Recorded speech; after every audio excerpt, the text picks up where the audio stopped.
السلام علیکم ورحمۃ اللہ وبرکاتہ۔ اسلامی کا اکیڈمی کے معزز ناظرین و سامعین، میں امید کرتا ہوں کہ آپ سب خیریت سے ہوں گے۔ ہماری ویڈیو مکمل دیکھا کریں اور کوشش کیا کریں کہ کمنٹ میں ہمیں ویڈیو کے متعلق فیڈ بیک ضرور دیا کریں۔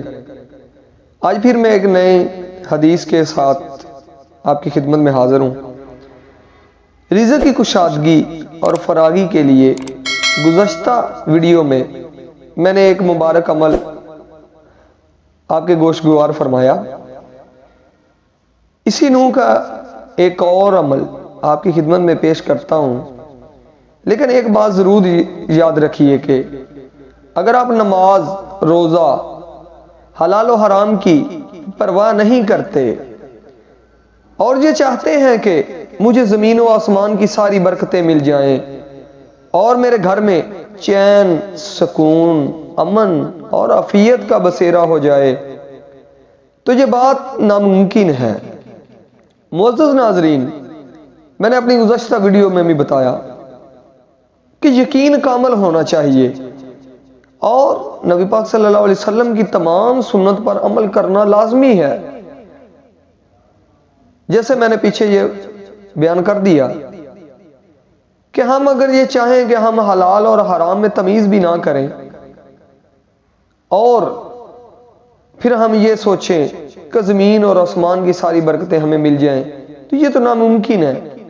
لہذا سارے احکام میں دین کی بجا آوری کے لیے پوری طور پر کوشاں رہیے اور ساتھ ہی ساتھ ان برکات کے حصول کے لیے یہ اعمال بھی کرتے رہیے، پھر دیکھیے نتیجہ کیسا اچھا ہوتا ہے۔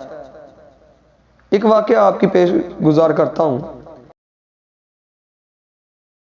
حضرت سہیل بن سعد رضی اللہ تعالیٰ عنہ روایت کرتے ہیں کہ ایک شخص نے دربار رسالت میں حاضر ہو کر اپنے فکر و فاقہ اور تنگی معاش کی شکایت کی تو اس کو رسول اللہ صلی اللہ علیہ وسلم نے فرمایا، جب تم اپنے گھر میں داخل ہو تو یہ اعمال کیا کرو۔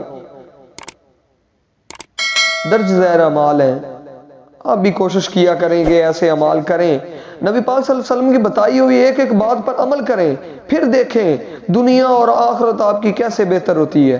سنور جائیں گے یار آپ لوگ۔ نمبر 1، گھر میں داخل ہوتے ہی السلام علیکم کہو، چاہے کوئی گھر میں ہو یا نہ ہو، آپ نے سلام ضرور بلانا ہے۔ نمبر 2، پھر میری ذات پر درود شریف پڑھو، کوئی سا بھی درود شریف پڑھ لیا کریں، چھوٹا درود پڑھ لیا کریں، بڑا درود پڑھ لیا کریں، لیکن نبی پاک صلی اللہ علیہ وسلم کی ذات پر درود لازمی پڑھیں۔ اور تیسری بات نبی پاک صلی اللہ علیہ وسلم نے بتائی، ایک مرتبہ قل ھو اللہ احد پڑھ لیا کرو۔ یہ جو سورت ہے یہ پڑھا کریں۔ اس شخص نے ایسا ہی کیا تو اس پر اللہ تعالیٰ نے گویا رزق کے دروازے ہی کھول دیے، یہاں تک کہ اس کے ہمسائے رشتہ دار بھی اللہ کے فضل سے نحال ہو گئے۔ سبحان اللہ، سبحان اللہ۔ ناظرین، یہ آپ نے دیکھا، میرے سامعین ناظرین، آپ نے دیکھا اور سنا کہ کیسے نبی پاک صلی اللہ علیہ وسلم کے بتائے ہوئے احکامات کو مانتے ہوئے صحابہ کرام کی دنیا اور آخرت کیسے سنوری۔